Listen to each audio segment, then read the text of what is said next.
274페이지, 구약성경 274페이지, 신명기 8장 1절로 10절까지 제가 봉독하겠습니다.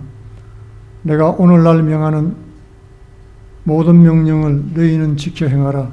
그리하면 너희가 살고 번성하고 여호와께서 너희 열조에게 맹세하신 땅에 들어가서 그것을 얻으리라. 내 하나님 여호와께서 이 40년 동안에 너로 광야의 길을 걷게 하신 것을 기억하라. 이는 너를 낮추시며 너를 시험하사 내 마음이 어떠한지 그 명령을 지키는지 아니 지키는지 알려 하심이라. 너를 낮추시며 너로 줄이게 하시며 또 너도 알지 못하며 내 열조도 알지 못하던 만나를 내게 먹이신 것은 사람의 떡으로만 사는 것이 아니요 여호와의 입에서 나오는 모든 말씀으로 사는 줄을 너로 알게 하려 하심이니라. 이 40년 동안에 내 의복이 헤어지지 아니하였고 내 발이 부르지 아니하였느니라. 너는 사람이 그 아들을 징계함 같이 내 하나님 여호와께서 너를 징계하시는 줄 마음에 생각하고 내 하나님 여호와의 명령을 지켜 그 도를 행하며 그를 경외할지니라. 내 하나님 여호와께서 너로 아름다운 땅에 이르게 하시나니 그곳은 골짜기에든지 산지에든지 시내와 분천과 샘이 흐르고 밀과 보리의 소산지요 포도와 무화과와 석류와 감람들의 나무와 꿀의 소산지라. 너의 먹는 식물에 길핍함이 없고 내게 아무 부족함이 없는 땅이며 그 땅에 돌은 철이요 산에서는 동을 캘 것이라. 내가 먹어서 배불리고 내 하나님 여호와께서 옥토로 내게 주셨음을 인하여 그를 찬송하리라. 아멘. 오늘은 이 본문 말씀으로 오랜 기다림의 시간이라는 제목으로 은혜를 나누기를 원합니다. 12월 달은 하나님의 나라 천국이 속히 완성되기를 바라면서 재림하실 예수 그리스도를 간절히 기다리는 계절입니다. 그래서 대림절 그렇게 부르기도 하고 대강절, 강림을 기다린다는 뜻이죠. 그렇게 부르는 것입니다. 계시록 마지막 말씀에 마라나타라는 말씀이 있죠. 마라나타 주 예수여 어서 오시옵소서. 성도들이 간절히 기다리는데 왜 주님은 속히 오지 않으실까요? 그것은 오늘 본문의 내용과 연관이 있습니다. 본문에서 이스라엘 백성이 서 있는 곳은 요단강 건너편 모압 땅입니다. 가나안을 마주 바라보고 서 있는 것입니다. 약속의 땅 가나안이 눈앞에 있습니다. 이제 새로운 역사가 시작되려 하고 있습니다. 이제 요단강을 건너기만 하면 됩니다. 숨막히는 긴장이 느껴지는 것입니다. 그런데 이스라엘 백성들은 약속의 땅 앞에서 오랜 시간 정체해 있었습니다. 왜 그들은 그곳에서 오랫동안 기다렸을까요? 요단강은 단순히 동쪽과 서쪽을 가르는 그런 지리적인 경계가 아니었습니다. 요단강은 신학적인 경계입니다. 하나님과 우상을 갈라내는 곳입니다. 신앙과 불신앙, 그리고 불안정한 광야와 안정된 정착지 사이의 경계선이었던 것입니다. 요단강을 건넜다는 것은 광야 생활을 청산했다는 것을 의미하는 것입니다. 가나안에서는 광야와는 전혀 다른 삶의 방식이 될 것입니다. 이스라엘 백성은 처음으로 자기가 소유한 땅에 정착해서 살게 된 것입니다. 이 긴장된 순간에 그 땅의 경계 지역인 요단강가에서 이스라엘 백성들은 하나님의 말씀을 듣고 있습니다. 오늘 신명기에 모세의 고별 설교를 통해서 전해주시는 하나님 말씀의 교훈을 살펴보기를 원합니다. 첫 번째로 잔치는 끝났습니다. 모세는 하나님께서 이스라엘을 광야로 인도하신 40년 세월을 돌아보게 했습니다. 2절에서 내 하나님 여호와께서 이 40년 동안에 내게 광야길을 걷게 하신 것을 기억하라고 했습니다. 홍해의 승리를 찬양하는 노래가 출애굽기 15장에 나오지요. 그런데 홍해를 건넌 이스라엘은 어디로 갔습니까? 수르 광야로 들어갔습니다. 광야 땅이었습니다. 하나님은 노예로 살던 이스라엘을 건져내었습니다. 그리고 아름답고 광대한 땅, 젖과 꿀이 흐르는 땅으로 인도하겠다고 약속했던 것입니다. 그리고 드디어 홍해를 건너서 애굽의 적들을 완전히 물리쳤습니다. 그런데 홍해 앞에는 젖과 꿀이 흐르는 땅이 기다리고 있지 않았던 것입니다. 사흘길을 걸었지만 물 한 방울 구경 못하는 수르 광야가 펼쳐졌습니다. 소고를 치고 춤추며 노래했습니다. 그런데 그 흥분이 채 가시기도 전에 하나님은 그들을 사막 한가운데로 밀어 넣었던 것입니다. 홍해는 끝이 아니라 새로운 시작이었습니다. 홍해를 건너가자 가나안이 아니라 광야가 눈앞에 나타났던 것입니다. 왜 그러셨을까요? 하나님의 백성은 훈련이 필요했습니다. 여러분, 군대에 입대하자마자 처음부터 사격을 하나요? 그렇지 않습니다. 사격은 맨 마지막 코스에 있습니다. 곧바로 비행기를 몰고 탱크를 몰지 않습니다. 최첨단 무기를 다루는 군인도 처음에는 훈련소에서 신병 훈련을 받는 것입니다. 콩신의 자녀 교육이란 정채봉 시인의 시가 있습니다. 광야로 내보낸 자식은 콩나무가 되었고 온실로 들여보낸 자식은 콩나물이 되었다. 하나님은 우리를 콩나물로 키우지 않으십니다. 이 악한 세상에서 하나님의 자녀로 살아간다는 것은 만만한 일이 아닌 것입니다. 그래서 하나님은 우리를 광야로 인도하십니다. 우리를 그의 백성답게 만들기 위해서입니다. 그것은 하나님의 은혜였습니다. 하나님께서 그 자녀를 사랑하는 방식인 것입니다. 우리가 인생 가운데서 형통하지 못한 이유가 바로 거기에 있습니다. 구원은 은혜로 받습니다. 자격 없는 자들에게 주시는 하나님의 선물인 것입니다. 그러나 구원받은 다음에 하나님의 백성답게 살기 위해서는 훈련이 필요한 것입니다. 그래서 하나님은 홍해를 건넌 우리에게 광야로 인도하신 것입니다. 세상 왕 바로와 우상의 노예가 살던 노예 근성을 버려야 했습니다. 하나님 백성답게 변화되어야 되기 때문에 그랬던 것입니다. 광야는 끝없이 광대하고 위험하고 또 배고픈 곳입니다. 그러나 광야 학교의 훈련이 진짜 힘든 이유는 다른 곳에 있습니다. 오늘 2절과 3절에 공통으로 나오는 단어가 있지요. 그것은 바로 낮추시다는 단어입니다. 광야의 훈련이 힘든 이유는 우리를 낮추는 훈련이기 때문에 그런 것입니다. 인간은 낮아지기 원치 않습니다. 그래서 훈련이 힘든 것입니다. 광야는 인간의 능력으로 살아갈 수 있는 곳이 아닙니다. 농사를 지을 수도 없습니다. 우물을 판다고 아무 데서나 물이 흘러나오지 않습니다. 사막에서의 우물 공사는 대역사인 것입니다. 그래서 하나님만 바라봐야 합니다. 우리는 광야에서 내 힘대로 살지 않고 하나님을 의지하며 사는 법을 배우게 되는 것입니다. 3절에는 내 조상들도 알지 못하던 만나를 내게 먹이셨다고 했습니다. 만나를 어떻게 주셨나요? 그날 주었죠.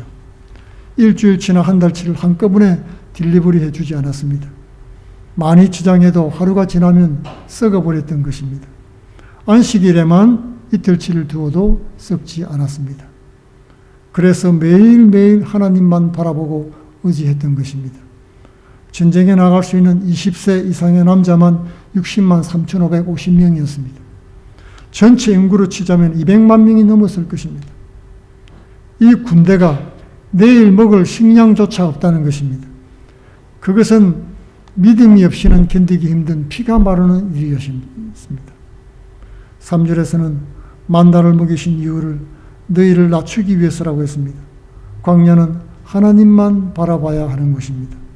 교만한 사람은 버티기 힘든 곳입니다. 하지만 4절 말씀에 이 40년 동안에 내 의복이 헤어지지 아니하였고 내 발이 부르트지 아니하였다고 했습니다. 광야는 하나님이 직접 공급해 주시는 곳입니다.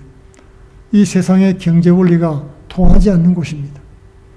광야에서 우리는 인간적인 힘을 빼고 하나님을 의지하는 법을 훈련하는 것입니다.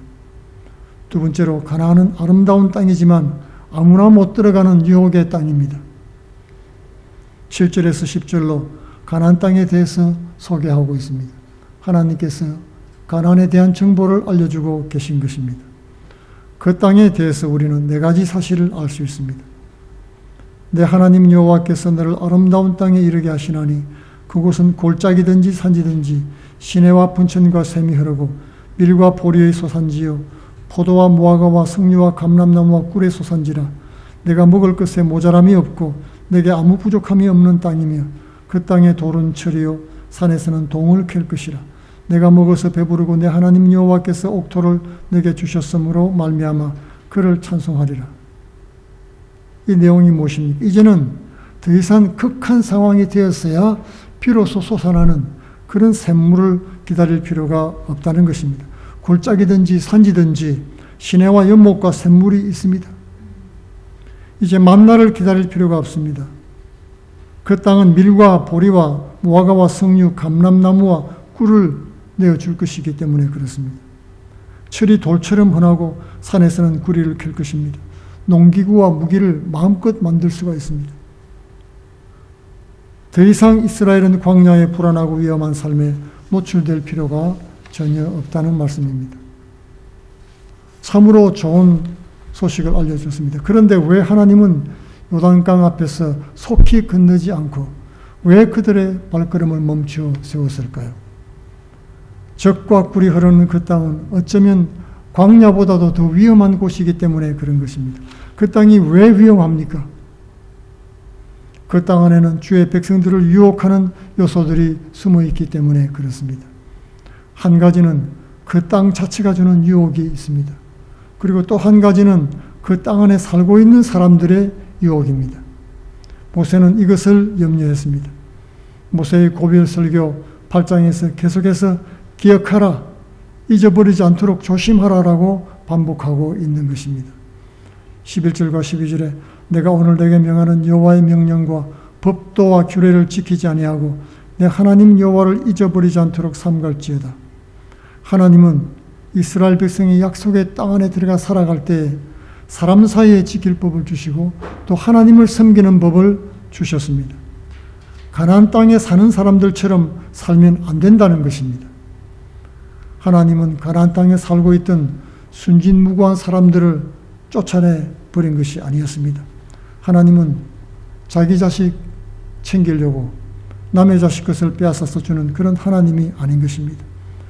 가나안 땅에 살던 사람들은 하나님 보시기에 죄악이 차고도 넘쳤습니다. 하나님 보시기에 가증하게 여기는 것들로 가득 차서 토해내실 지경이었다고 했습니다. 그것이 바로 명령과 법도와 규례를 주신 레위기와 신명기의 말씀이었던 것입니다. 그 내용이 바로 근친 상간하지 말아라. 아비와 아들과 딸과 누이와 숙모와 이모와 관계하지 말고 남색하지 말고 여자들도 더불어 부끄러운 짓을 하지 말고 동성애를 하지 말고 짐승과도 관계를 하지 말아라. 가나안 땅에 사는 모든 족속들이 우상을 섬기면서 하나님 보시기에 더럽게 여기시는 이런 행위들을 모두가 행하고 있었던 것입니다.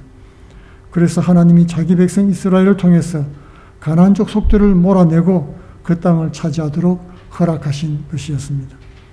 그러므로 만약에 이스라엘 백성들도 그들의 유혹에 빠져 동일한 죄를 반복하게 되면 땅이 이스라엘 백성도 토해낼 것이라고 경고하고 있는 것입니다.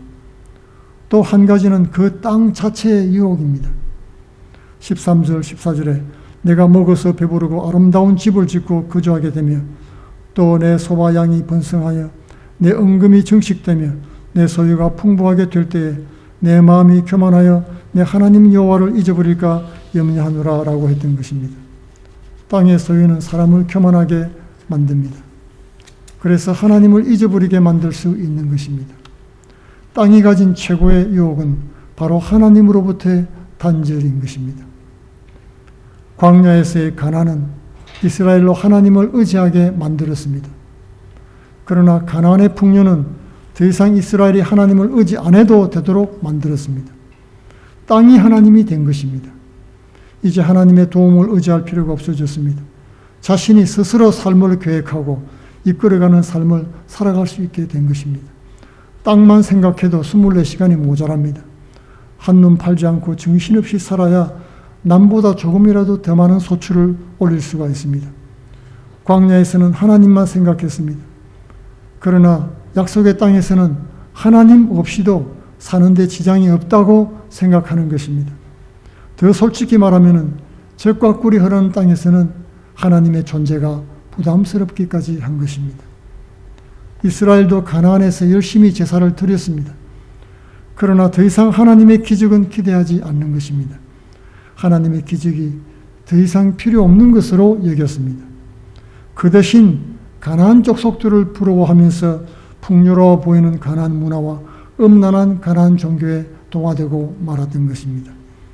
더 이상 하나님은 우리 삶 속에 살아계시지 않습니다. 그들이 원하는 것은 더 이상 하나님이 아니라 풍요로운 땅이었던 것입니다. 이제 하나님도 땅을 위해서 믿게 되었습니다. 이제 나의 목자는 여호와가 아니라 땅이 나의 목자가 되어버렸던 것입니다. 세 번째로, 그러나 성도는 어디서나 말씀으로 산다는 것입니다. 여러분, 가나안에서 하나님 도움 없이 살아갈 수 있겠습니까? 우리는 광야에서나 가나안에서나 하나님 없이는 살아갈 수 없는 존재들인 것입니다. 신명기 8장 18절에 내 하나님 여호와를 기억하라. 그가 내게 재물 얻을 능력을 주셨음이라고 했던 것입니다. 하나님이 주셔서 얻었다고 하는 사실을 기억하라는 것입니다. 이스라엘이 요단강 앞에서 명심해야 될 말씀이 무엇이었습니까? 2절입니다. 내 하나님 여호와께서 이 40년 동안에 내게 광야길을 걷게 하신 것을 기억하라고 했던 것입니다. 약속에 들어가거든 기억 상실에 걸리지 말고 광야 때 일을 기억하라고 하는 것입니다. 가나안 땅은 예수께서 이 땅에 세우신 하나님 나라의 예표입니다. 하나님은 우리가 젖과 꿀이 흐르는 땅에서 풍요로운 삶을 살기를 원하십니다. 문제가 무엇입니까? 가나안 땅에서 살아가는 방식인 것입니다. 구원받고 하나님 나라의 백성된 성도들은 이제 어떻게 살아야 되겠습니까? 예수께서 하나님 나라를 이 죄악 세상 가운데 세우셨습니다. 그와 같이 성도는 이 죄악이 관영한 가나안 땅에 살면서도 세속화되지 말아야 된다는 것입니다. 그리스도인은 세상에 살면서도 세상에 속하지 않고 세상에 세워진 하나님 나라에 속한 백성인 것입니다. 가나안이라는 정착지에 살면서도 마치 광야의 나그네처럼 살아가는 것입니다. 젖과 꿀이 흐르는 땅에서 광야의 영성을 가지고 하나님 법대로 살아가는 것입니다. 그것은 쉬운 일이 아닙니다. 약대가 바늘기로 들어가는 것처럼 어렵습니다.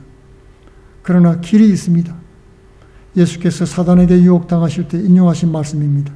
3절에 너를 낮추시며 너로 줄이게 하시며 또 너도 알지 못하며 내 조상들도 알지 못하던 만나를 내게 먹이신 것은 사람이 떡으로만 사는 것이 아니요 여호와의 입에서 나오는 모든 말씀으로 사는 줄을 내가 알게 하려 하심이라고 했습니다. 성도는 광야에서 무엇을 배울까요? 사람이 떡으로만 사는 것이 아니라 하나님의 말씀으로 사는 줄을 깨닫는 것입니다. 인생들이 광야에서 누리는 최고의 축복은 무엇일까요? 하나님 말씀을 깨닫는 것입니다. 그 정신으로 가나안에서 살아가는 것입니다.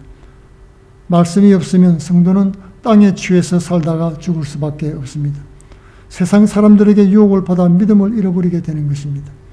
다른 길은 없습니다. 이 종말의 때에 하나님 말씀을 붙잡고 땅의 유혹을 이겨내는 승리하는 주의 성도들 다 되시기를 예수님 이름으로 축원드리겠습니다. 다 같이 기도하겠습니다. 고마우신 아버지, 가나안 복지를 우리에게 허락하신 아버지, 우리가 이 땅에 사는 동안에 하나님 나라 백성으로 살며 천국에 적합한 주의 성도로 정결한 신부로 잘 예비되게 하여 주옵소서. 예수님 이름으로 기도하옵나이다. 아멘.